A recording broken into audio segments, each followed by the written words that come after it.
அப்பம் செய்ய போறோம். இது அப்பம்னு சொல்லலாம், போண்டன்னு சொல்லலாம். இதுக்கு அந்த தேவையான பொருள் பாத்தீங்கன்னா, நமக்கு கோதுமை மாவு ஆல்ரெடி 1 கப் நான் எடுத்து வச்சிருக்கேன். அதுக்கு வந்து பாத்தீங்கன்னா 3/4 கப் அளவுக்கு நான் வெல்லம் எடுத்து வச்சிருக்கேன்.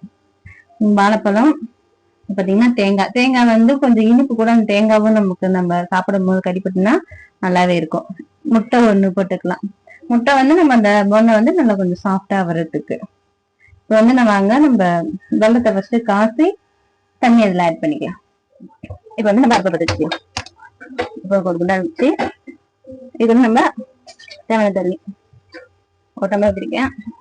2 வெள்ளம் கரையத்துக்கு தான் நம்ம ஒரு 2 டம்ளர் ஊற்றி அந்த வெள்ளத்தை கரைச்சிக்கலாம். இப்ப பாத்தீங்கன்னா நமக்கு தண்ணி வந்து கொஞ்சம் நல்லா சூடான பிறகு இந்த எடுத்து வச்ச வெள்ளத்தை இதுல ஆட் பண்ணிக்கலாம். நமக்கு இந்த கம்பி பதெல்லாம் இதுல வரணும்னு அவசியம் இல்லைங்க. நமக்கு வெள்ளம் வந்து கரைஞ்சாலே போதும்.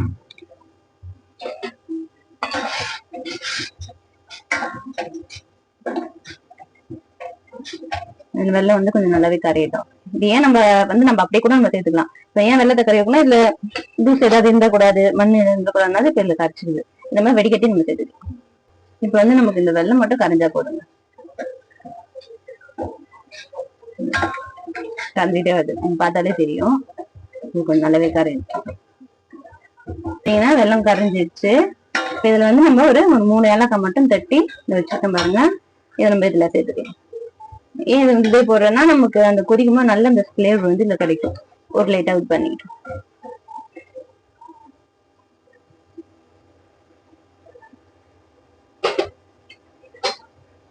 இப்போ நல்லா கொதிச்சிச்சு பாருங்க. ஏலக்காயோட ஃபிளேவர் அதுல நல்லாவே இறங்கிடும். இப்போ வந்து நம்ம அடுப்பு ஆஃப் பண்ணிக்கலாம். பயப்பட வேண்டிய அவசியம் கிடையாது. ஃபிளேவர் போயிடுமோ பாத்தீங்கன்னா தெரியும் உங்களுக்கு எவ்வளவு தூரம் டிஸ்ட் இருக்குன்னு. இப்ப இந்த தண்ணி நம்ம மாவுல ஆட் பண்ணிக்கலாம். இப்ப பாத்தீங்கன்னா இப்ப இந்த மாவை நம்ம பிசைஞ்சுக்கலாம். இப்ப வாழைப்பழம் வந்து இதுல ஆட் பண்ணிக்கலாம். வாழைப்பழம் வந்து இதுல ஆட் பண்ணிக்கலாம். நம்ம வாழைப்பழம்ன்றதுனால நம்ம கையில பேசுற மாதிரி இருக்கும். போட்டுக்கலாம். நான் கையை ஆல்ரெடி வாஷ் பண்ணி தாங்க வச்சிருக்கேன்.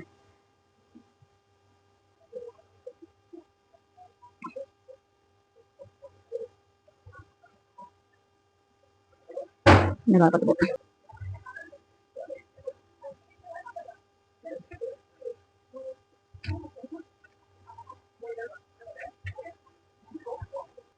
பாத்தீங்கன்னா இப்ப நம்ம வெள்ளம் தண்ணி கொஞ்சம் கொஞ்சமா கொஞ்சம் சூடா தான் இருக்கு.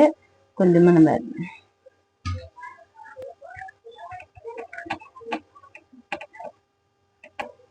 நீங்க வேணும்னா இதுல கூட அடிச்சுக்கலாம். ஏன்னா வாழைப்பழம் வந்து நம்ம மிஷின்ல போட்டுதான் அடிக்க முடியாது. அதனால கையில கொஞ்சம் பிசைஞ்சுக்கிறது. கொஞ்சம் கொஞ்சமா இந்த வெள்ளத்தை வந்து நம்ம ஊத்தி பிசைஞ்சுக்கலாம். தோசை மாவு நம்ம எந்த அளவுக்கு அரைக்கணுமோ அந்த அளவுக்கு நம்ம கரைச்சிக்கலாம். இப்போ வந்து பாத்தீங்கன்னா இப்ப நம்ம இட்லி மாவுக்கு அளவுக்கு வச்சுட்டு இதுல வந்து ஒரு முட்டையை நம்ம ஆட் பண்ணிக்கலாம். முட்டை வந்து இதுக்குன்னா நமக்கு நல்லா சாஃப்ட் கிடைக்கும். இதையும் வந்து நம்ம மிக்ஸ் பண்ணிக்கலாம்.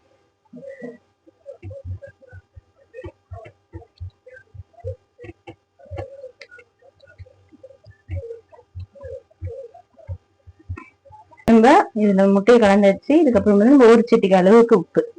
ஏன்னா அந்த இனிப்பு வந்து நமக்கு எடுத்துக்காட்டும். பாத்தீங்கன்னா 1 சிட்டிகை அளவு உப்பு போட்டுக்கலாம். போதுமானது.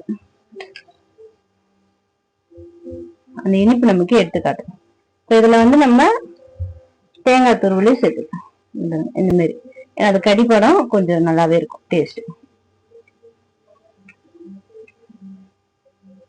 தேங்காய் வேணும்ன்றவங்க போட்டுக்கலாம், வேணாம்னா நம்ம எடுத்துடலாம்.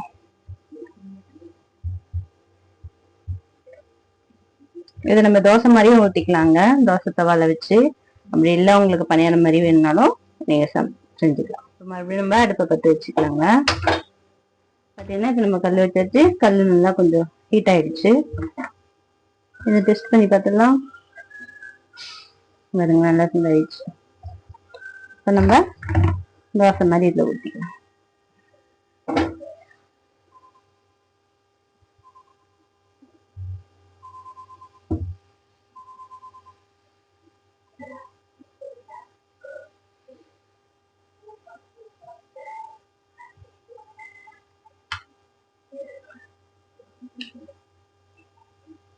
தோசை எப்படி சுடுறோமோ அதே மாதிரி.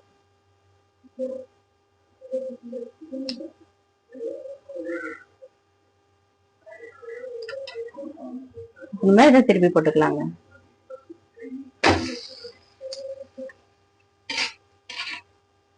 இப்ப எடுத்துக்கலாங்க. பாத்தீங்கன்னா கோதுமை இனிப்பு தோசை மாதிரியும்.